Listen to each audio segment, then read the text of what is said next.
오늘 우리에게 주시는 하나님의 말씀 보도록 하겠습니다. 구약성경 이사야 41장 10절 말씀입니다. 제가 좀 구약성경 1016면에 있는 이사야 41장 10절 한 절의 말씀 제가 봉독드리겠습니다. 두려워하지 말라, 내가 너와 함께함이라. 놀라지 말라, 나는 내 하나님이 됨이라. 내가 너를 굳세게 하리라. 참으로 너를 도와주리라. 참으로 나의 의로운 오른손으로 너를 붙들리라. 아멘. 하나님의 말씀입니다. 오늘 우리는 여러 성도들에게 물었을 때 가장 은혜되고 힘이 되는 구절이 뭐냐라고 얘기했을 때, 물어봤을 때 가장 많이 답하게 되어지는 그 은혜로운 말씀을 대하게 됩니다. 하나님께서 우리들에게 두려워하지 말고 놀라지 말라고, 내가 하나님이 되어주고 너희를 굳세게 붙잡아 주겠다고 하시는 이 은혜로운 말씀을 오늘 대하게 됩니다. 오늘 이 말씀을 통하여 우리에게 놀라운 하나님의 위로와 은혜와 능력이 임하기를 소망합니다. 그러나 이 말씀을 통하여 또한 많은 부족함을 느끼는 이야기들도 듣게 됩니다. 굉장히 은혜로운 말씀인데 뭔가 부족한 듯한 느낌을 받는다는 거죠. 그 이유는 바로 이것 때문에 그렇습니다. 실제적인 고통과 문제 앞에 하나님이 함께 하신다는 것은 위로는 되지만 뭔가 완전히 충족시켜주는 그런 만족감을 주기에는 부족하다라는 얘기를 듣는다는 거죠. 내가 지금 병에 걸렸어요. 병에 걸렸는데 하나님이 내가 너와 함께 해. 좋긴 좋은데 우리가 말하는 하나님의 은혜는 너 나을 거야. 내가 고쳐줄게. 뭐 이렇게 보다도 직접적이고 실제적인 문제들을 해결해 주실 수 있는 말씀이면 좋겠는데 그냥 내가 너와 함께 있어. 내가 너와 동행할 거야. 너를 붙잡아 줄 거야. 좋은 말씀이고 은혜로운 말씀이긴 하지만 뭔가 2% 부족함을 느끼는 경우들도 없지 않아 있다라는 이야기들도 듣습니다.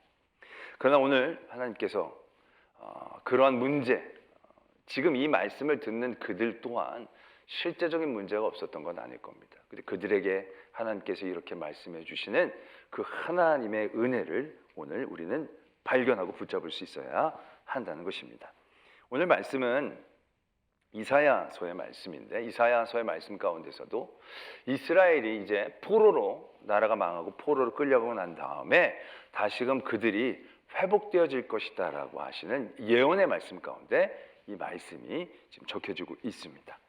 지금 하나님께서 두려워하지 말라, 놀라지 말라 라고 그들에게 말씀하시는 그들의 삶의 자리는 지금 예언적으로 어떤 자리에 있느냐 하면 포로로 끌려갔어요. 포로로 끌려갔는데 포로로 끌려간 와중에 전체적인 환경에 큰 변화가 생기게 됩니다. 어떠한 역사적인 변화가 생기냐면 그 바벨론이 멸망을 하고요. 새로운 나라가 등장하기 시작한 때입니다. 여러분 잘 아시겠지만 바벨론에게 멸망돼서 끌려갔는데 그런 가운데에 이 페르시아의 고레스라는 왕이 일어납니다. 페르시아라는 나라는 원래 그 바벨론 제국에서 작고 작은 나라에 불과합니다. 이 페르시아의 왕이 되고 난 다음에 페르시아가 속해 있던 페르시아를 속국으로 가졌던 메데라는 나라를 이 고레스가 점령을 하게 됩니다. 그리고 나서 이 페르시아가 더욱더 확장이 돼서 결국에는 이 바벨론을 점령하게 되죠. 바벨론 성을 공격할 때는 이 바벨론 성에 있는 사람들이 워낙 그 당시 왕이었던 벨사사 왕에게 대한 불만이 많아서 그냥 성문을 그냥 열어줘 버렸다고 그러죠. 그래서 무혈 입성을 하면서 그 나라의 패권, 그 지역의 패권을 갖게 되어지는 대제국을 이루게 되어지는 그런 상황 가운데 놓여 있게 된 것입니다.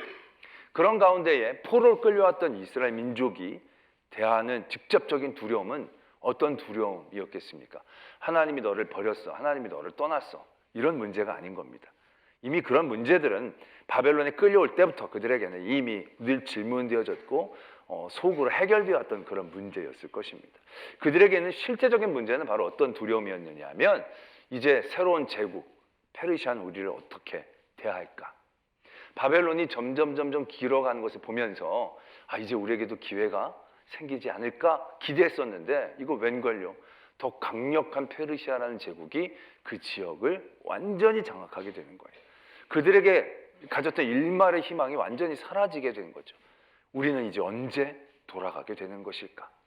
이제 겨우 바벨론에 터잡고 살아가게 됐는데 이 정권이 바뀌고 나라가 바뀌었으니 이제 우리는 어떠한 방식으로 또 살아가야 하는가, 그런 많은 고민과 두려움 가운데 그들이 놓여 있었다라는 거죠. 그들 앞에 하나님께서 이러한 말씀을 주고 계시는 거예요. 두려워하지 말라. 내가 너와 함께하며 내가 너와 하나님이 될 것이다. 내 의로운 오른손이 너를 붙잡아 줄 것이다. 큰 위로가 되고 감사한 말씀이긴 하지만 그것이 지금 사는 실제적인 문제들을 해결하기에 뭔가 채워지지 않는 그런 부분이 생길 수밖에 없는 대목이죠. 그러나 그럼에도 불구하고 하나님은 이렇게 그들을 담대하게 붙잡아 주시기를 원하신다라는 겁니다. 우리는 이 대목에서 정말로 우리가 두려워하는 게 무엇인지, 우리가 두려워하는 두려움의 진짜 무서움의 실체가 무엇인지를 바라볼 수 있어야 하는 것입니다. 지금 이들이 두려워하는 건 고레스라는 왕이 일어나서 페르시아가 지역을 장악하게 되어진 상황인 거예요. 그러한 두려움 가운데 이들이 지금 떨고 있는 거죠. 그러한 두려움은 이들만 갖고 있었던 두려움은 아니었어요. 그 당시 여러 다른 모든 민족이 그 두려움 가운데 있었다는 얘기예요. 그래서 그 두려움 가운데 그들이 어떻게 반응하는지가 41장 5절에서부터 적혀져 있습니다. 이렇게 적혀져 있어요. 섬들이 보고, 이 섬들은 각 민족을 의미하는 겁니다. 섬들이 보고 두려워하며 땅끝이 무서워 떨며 함께 모여와서 각기 이웃을 도우며 그 형제에게 이르기를 너는 힘을 내라 하고 목공은 금장색을 격려하고 망치로 고르게 하는 자는 매질꾼을 격려하며 이르되 땜질이 잘 된다 하니 그가 못을 단단히 박아 우상을 흔들리지 아니하게 하는도다. 이렇게 적고 있습니다. 이 부분이 굉장히 재미있게 우리가 이해를 해야 하는 부분입니다. 지금 여러 다른 민족들도 페르시아라는 제국이 떠오르는 것을 경계하고 두려워하고 있습니다. 이 두려움 가운데 그들이 어떻게 반응하느냐 하면 서로 흩어진 이들이 모이기 시작했다는 겁니다. 모아서 서로 힘을 합쳐서 고레스에게 어떻게 대항하자, 뭐 어떤 이러한 일들을 이제 꾸밀 수밖에 없는 상황이 되는 거죠. 왜? 고레스가 너무 강하니까.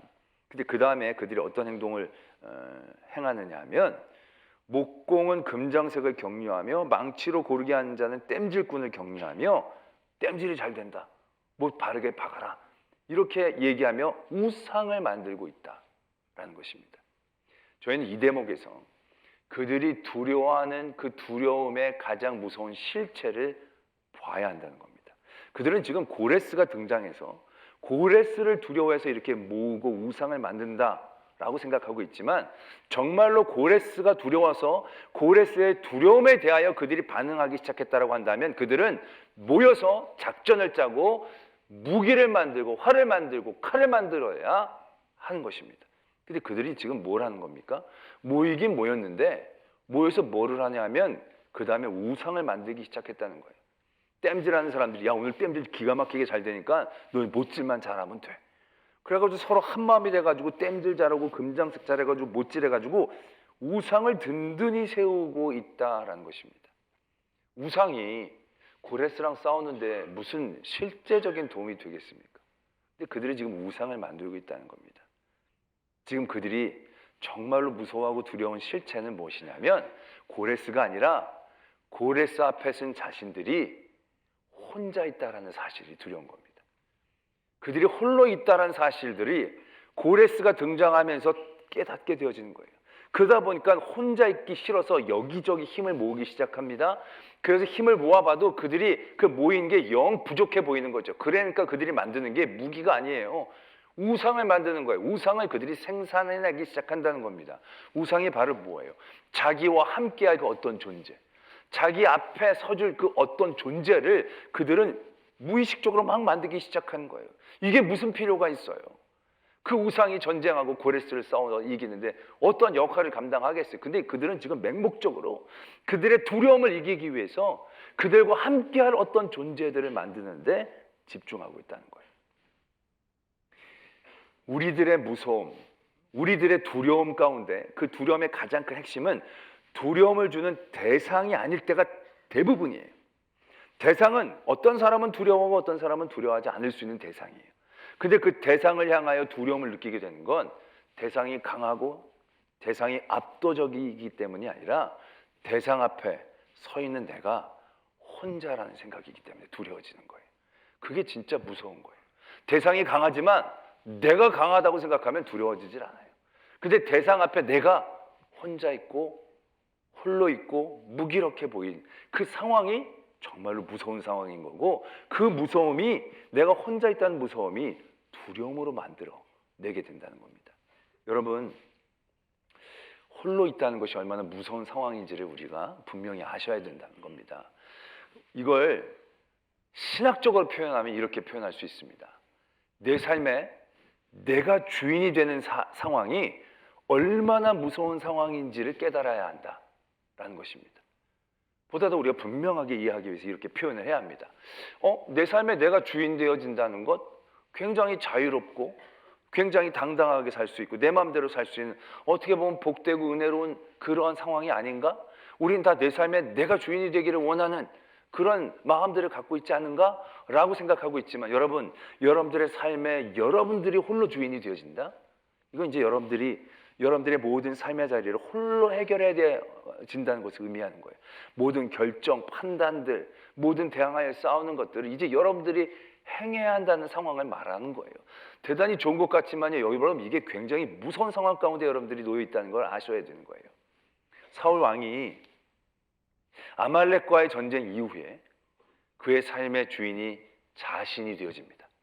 그 전까지는 하나님의 말씀을 따르려고 애를 썼죠. 그의 삶의 주인은 하나님이었습니다. 하나님이 그를 왕으로 세워주셨으니까. 아말렉과 전쟁할 때 하나님이 이렇게 전쟁해라 말씀을 주셨는데, 사울이 그 말씀을 따르지 않고 자기의 생각대로 움직였어요. 그때부터 사울은 자기의 삶의 주인이 되어진 거예요. 자기의 삶에, 자기의 나라의 진정한 주인이 된 거예요. 자기의 생각과 자기의 판단으로 나라를 이끌고 살아나갈 수 있는 자리에 그가 서게 된 것이에요. 어떻게 보면 굉장히 멋진 자리인 것처럼 보여지지 않습니까? 그런데 자신의 삶에 자기가 주인이 되는 그 순간부터 사울에게 어떠한 현상이 일어났는지 우리는 살펴봐야 합니다. 첫 번째로 어떤 현상이 일어났냐면, 하나님의 영이 떠나자 악령이 그를 괴롭히기 시작합니다. 자신의 삶에 자기가 주인 되어지면 자기의 능력 안에서의 여러 가지 일들을 마음껏 해낼 수 있을 겁니다. 뭐 신하를 임명하고 전쟁을 치르고 뭘 먹고 사고 사람들을 배치하는 일들을 마음껏 할 수 있을 것입니다. 근데 자기의 힘의 영역에서 벗어난 곳에서 자기에게 다가온 공격을 막아낼 방법이 없게 되어지는 겁니다. 악령이 그를 번뇌케 하니까 그것이 말할 수 없는 고통 가운데 빠지게 되는 겁니다. 방법이 없어요. 자기의 능력으로는, 자기의 힘으로는 할 수 없는 영역에서 일어나는 일들 가운데 그가 무방비 상태가 되어진다는 것을 의미하게 되는 것이죠. 두 번째로 또 더 무서운 현상이 일어나게 됩니다. 바로 그들의 삶의 자리, 사울 왕의 삶의 자리에서 모든 상황이 두려움의 대상으로 바뀌게 되어지는 것을 바라보게 됩니다. 가장 대표적인 예가 다윗입니다. 다윗은 사울 편으로 보면 굉장히 이로운 사람입니다. 다윗은 정말로 사심없이 사울에게 충성한 신하였습니다. 골리앗의 위기로부터 그를 건졌고요. 그가 악령에게 시달리게 될 때는 다윗이 수금을 연주하면 악령이 떠나가서 치유함을 받게 되어지기도 했습니다. 그러니까 너무너무 이 사울에게는 유익하고 이로운 존재예요. 그런데 그 다윗이 어떻게 인식이 되어집니까? 사무엘상 18장 12절에 보면 그가 악령으로 막 시달릴 때 다윗이 연주를 쫙 해줍니다. 그럴 때 사울이 어떻게 행동을 하느냐 하면, 손에 창이 있었는데 그가 스스로 이르기를 내가 다윗을 벽에 박으리라. 지금 자기를 치료해 주려고 온 다윗을 벽에 박겠다고 창을 던졌는데 다윗이 두 번이나 피하는 거예요. 그 다음에 12절에 이렇게 적혀져 있습니다. 여호와께서 사울을 떠나 다윗과 함께 계심으로 사울이 그를 두려워한 것입니다. 다윗이 어떠한 직접적인 두려움의 일들을 행한 건 하나도 없습니다. 근데 사울이 다윗이 두려워지기 시작한 거예요. 그 한참 어리고 한참 자기보다 밑에 있고 한참 자기보다 천한 다윗, 그 다윗이 두려움의 대상이 되어진 거예요. 너무 두려워서 자기 곁에 두기가 힘들어서 천부장으로 파견을 보냅니다. 야전 사령관으로 내보내게 됩니다. 근데 이 다윗이 그 가는 곳곳에서 지혜롭게 행하면서 승리를 거두게 됩니다. 그래서 많은 사람들이 칭송을 받게 되어지죠. 그가 칭송을 받게 되면 될수록 그 칭송은 솔직히 다 사울의 것이거든요. 사울의 승리고 사울의 몫입니다. 근데 그것이 하나도 그에게는 기쁨으로 들려지지 않기 시작하는 거죠. 하나도 유익함으로 다가오지 않기 시작한 겁니다. 그것이 더 큰 두려움의 이유가 되기 시작해 버렸다는 것입니다. 모든 사람들이 다 다윗을 사랑했어요. 성경에 보면 16절에 온 이스라엘과 유다는 다윗을 사랑했어요. 하다못해 자신의 가장 직접적인 이해관계가 부딪힐 만한 요나단, 사울의 큰아들 요나단도 다윗을 자기 몸처럼 사랑했어요. 왜? 너무 귀한 사람이니까. 그런데 단 한 사람만 다윗을 사랑할 수가 없었어요. 다윗을 미워할 수밖에 없었어요. 두려워할 수밖에 없었어요. 15절에 사울은 다윗이 크게 지혜롭게 행함을 보고 그를 두려워했다. 두려울 이유가 뭐가 있어요? 그런데 그의 지혜, 그의 아름다움, 그의 사랑스러움, 그 모든 것이 사울에겐 두려움으로 다가오기 시작했다는 거예요. 왜요? 그가 자신의 삶의 주인이 되어졌을 때, 그가 자신의 삶에 홀로 서게 되었을 때 굉장히 자기 마음대로 할 수 있는 자유로운 자리인 것 같지만 자기가 홀로 있다는 그 자리가 얼마나 두려움을 만들어낼 수 있는 무서운 자리인지가 사울을 통해서 발견되어지는 겁니다. 나중에 보면 다윗이 도망갈 때 아무도 자기에게 다윗에 대한 얘기를 하지 않으니까 노베 사는 제사장 가문들을 죽이기 직전에 사울이 이렇게 얘기하는 대목을 발견할 수 있습니다. 22장 사무엘상 22장 8절에 보면 너희가 다 공모하여 나를 대적하며 내 아들이 이세 아들과 맹약하였을 때 내게 고발하는 자가 하나도 없고 나를 위하여 슬퍼하거나 내 아들이 내 신하를 선동하여 오늘이라도 매복하였다가 나를 치려야 하는 것을 내게 알리는 자가 하나도 없다. 지금 다 사울의 부하예요. 사울의 다 백성이에요. 근데 사울이 지금 어떻게 느낍니까? 하나도 없다. 한 명도 없다. 나를 도와줄 사람은 한 명도 없고 내 편은 하나도 없다. 지금 자기가 자기의 삶의 주인이고 자기 나라의 주인인데 그 삶의 자리가 그를 어떻게 만드는지를 오늘 우리가 바라보게 된다는 거죠. 한없는 외로움, 외로움의 두려움 가운데 사울이 빠지게 되는 것을 오늘 우리는 발견하게 된다는 것입니다. 여러분, 두려움의 시작이 언제부터입니까? 인류가 두려움을 느끼게 되어지는 시작이 언제입니까? 그때는 바로 언제냐면 아담과 하와가 선악과를 먹고 하나님이 부르실 때 그때 두려움을 느끼는 겁니다.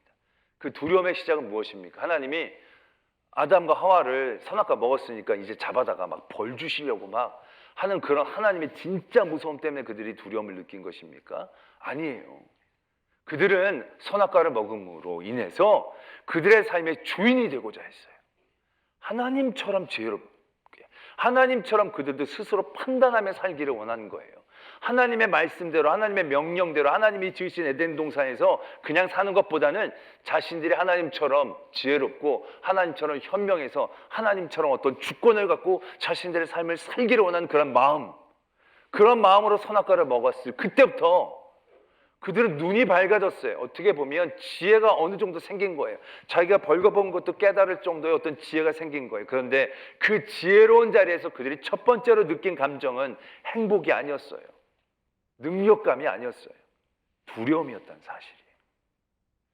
그들은 늘 하나님께 함께 있었고 하나님의 백성으로, 하나님의 종으로 살았을 때 그때는 느끼지 못했는데 그들이 주인 되어지니까 그 자리가 얼마나 외롭고 두려운 자리인지를 경험하게 될 수 있었다라는 것입니다.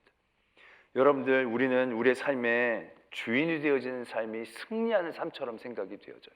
우리는 자유, 민주 이런 것 때문에 종이나 주인이라는 단어 자체가 굉장히 부담스러워요. 그런 상황 가운데 우리가 있는 것을 굉장히 싫어해요.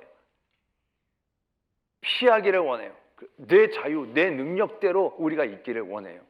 그래서 우리가 제일 앞에 섰다. 내가 내 삶을 판단하고 주관할 수 있는 자리에 섰다. 그런 여러분들 행복하고 굉장히 좋을 줄 아세요. 여러분, 제가 부목사로 사역하다가 담임 목사가 됐어요. 부목사가 됐을 때는 담임 목사님이 진짜 부러웠어요. 담임 목사님은 마음대로 왔다가 마음대로 가는 것 같기도 하고 하고 싶은 대로 다 하시는 것 같기도 하고 너무너무 그게 부러운 거예요. 그런데 제가 담임이 되니까요, 그 자리가 어느 순간인가 너무 무서운 거예요. 너무 두려운 거예요. 뭘 해도 쉬는 게 아니고 편한 게 아니고 안락이 없어요. 집에 가서 누워도요, 눕는 게 아니에요. 머리가 계속 돌아가요. 그리고 무슨 일이 있으면 무슨 일이 하나부터 열까지 다 내 책임인 것처럼 느껴지는 거예요.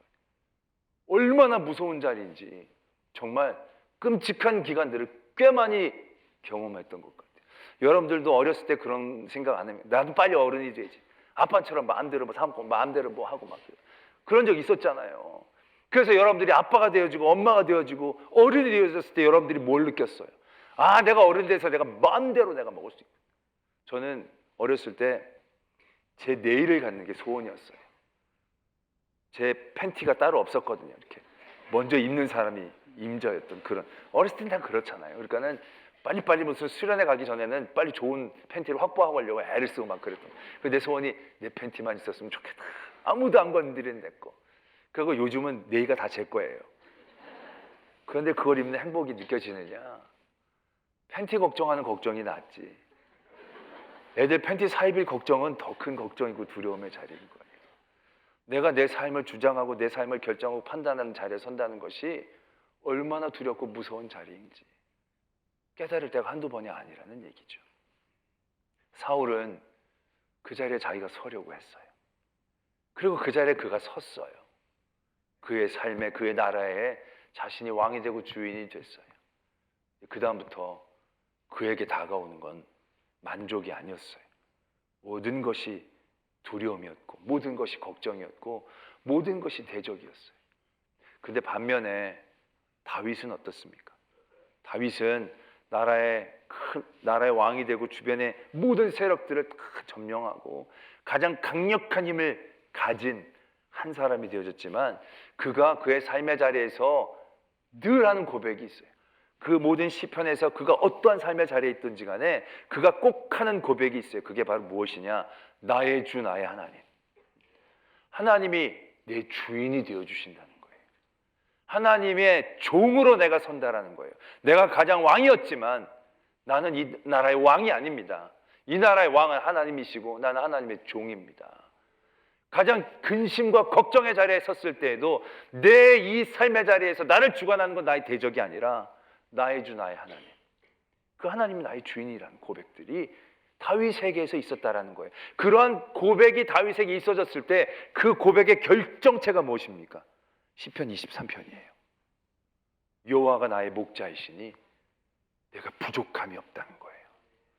지금 따라다니는 양이에요. 자기는 양이 목자가 하라는 대로 하니까 때로는 목자가 좀 팍팍한 데 데려가면 거기 따라갈 수밖에 없는 그런, 내 마음대로 내가 들판을 뛰놀고 내가 무린대를 찾아나가고 싶은 어떤 그런 욕망이 분명히 있을 자리. 근데 그걸 다 내려놓는 거예요.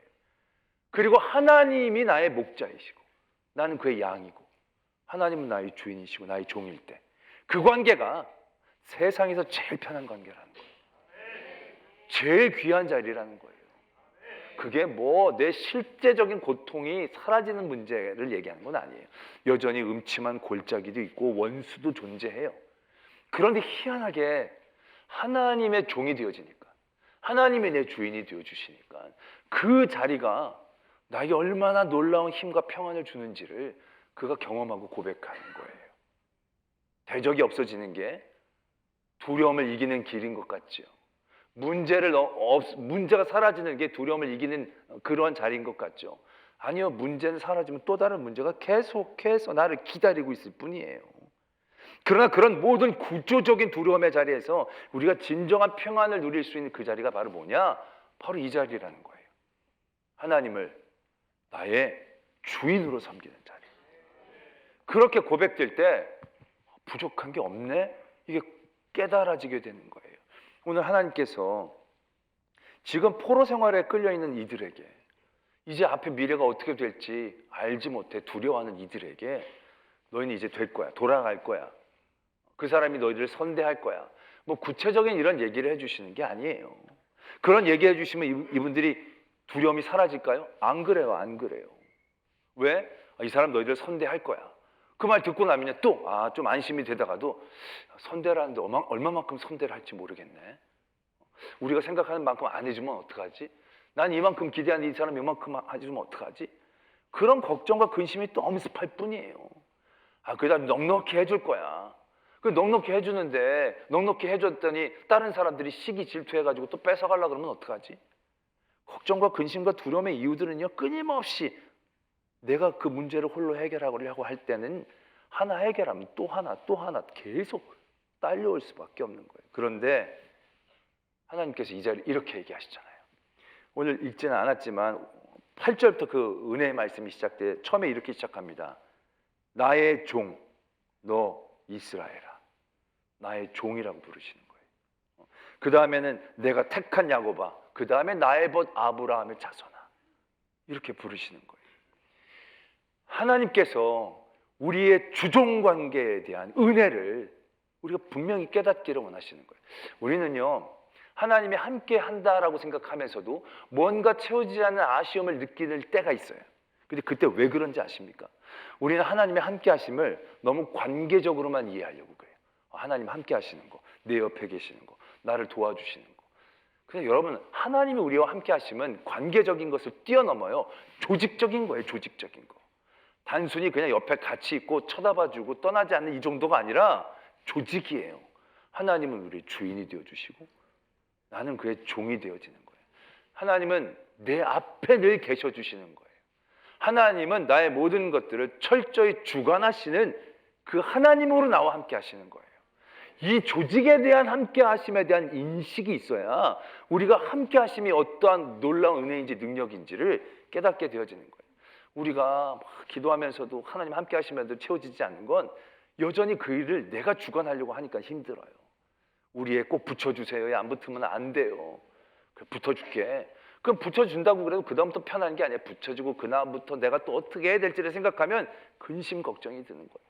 병에 걸렸는데 하나님 이거 고쳐주세요. 그래 내가 좋은 병원 좋은 약 줄게.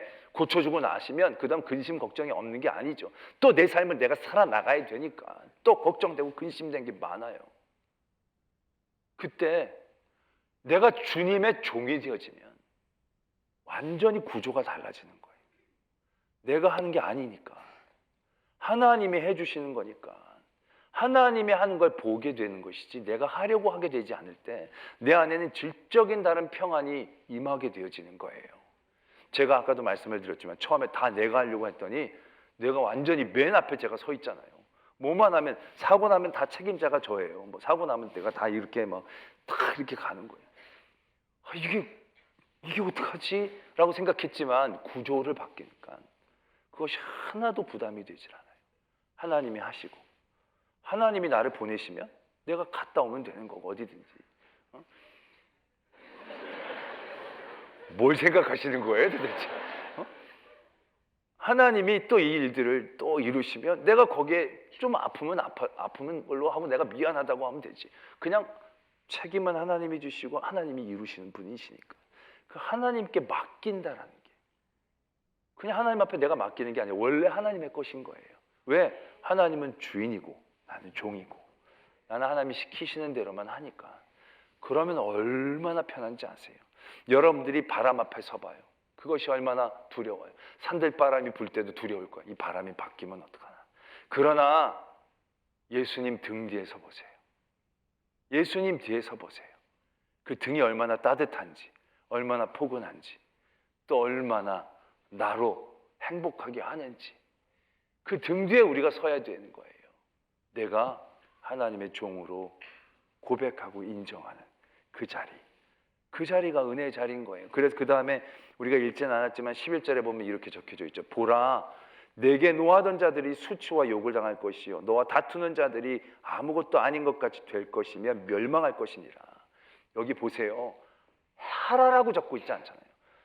대적과 네가 싸워라. 내가 옆에서 돕고 도와줄 테니까 싸워라. 이게 아니에요. 하나님이 싸우시고 우리는 보는 거예요. 하나님이 나가시고 우리는 보는 거예요. 그리고 그 대적이 어떻게 내 앞에서 넘어지는지 그 문제가 어떻게 하나님이 뛰어넘게 하시는지 그 문제 자리에서 우리가 어떻게 견디게 하시는지 그 하나님의 은혜와 하나님의 능력, 내 주인 되신 하나님의 일들을 바라보라 라고 오늘 말씀하고 계시는 거예요. 우리의 평안은 주종관계가 확립이 되어질 때 주어지는 거예요. 우리 안에 담대함은 주종관계가 확실할 때 우리가 깨어지는 거예요. 내가 내 삶의 주인이 되는 순간 우리의 삶에는 평안이 사라져요.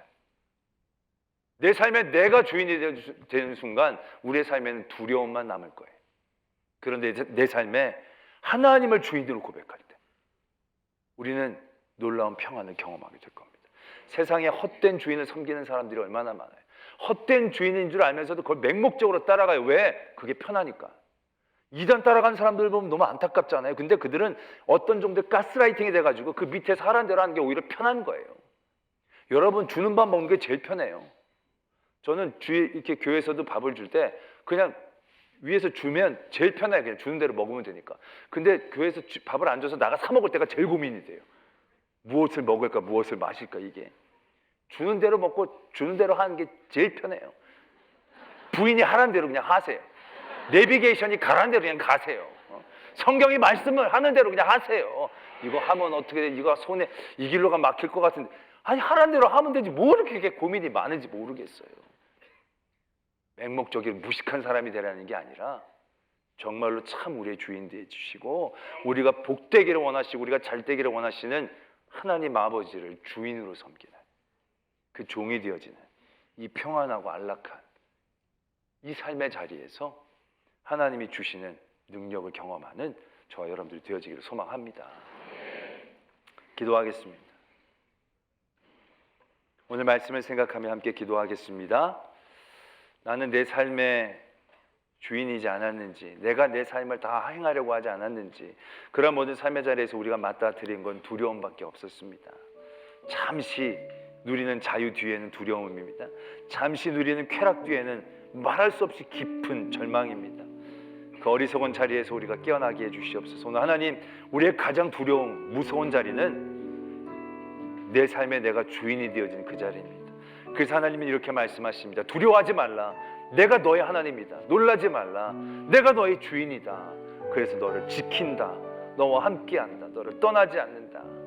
그 하나님의 신실하신 사랑을 다 붙잡을 수 있는 그 자리를 지켜내게 하여 주시옵소서. 이러한 기도의 제목으로 하나님 앞에 나가겠습니다. 사랑과는 하나님 아버지, 우리와 함께 하시고 지켜주시고 인도해 주시고 믿습니다. 아버지 하나님, 그 모든 삶의 자리에서 도와주시옵소서. 역사해 주시옵소서. 주관하여 주시옵소서. 하나님을 바라봅니다. 함께 해 주시옵소서. 우리 삶의 주인 되어 주시기 바랍니다.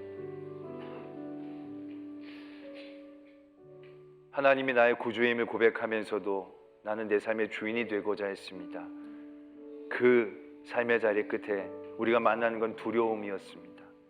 하나님 깨닫게 하시고 정말로 무서운 내가 내 삶의 주인 되는 그 자리를 깨닫게 하시고 내 삶의 온전한 주인 되시는 하나님을 붙잡고 나의 목자 되신 예수 그리스도를 따라가며 부족함이 없다 고백할 수 있는 저희들 되게 하여 주시옵소서. 믿사오며 예수 그리스도의 이름으로 기도드립니다. 아멘.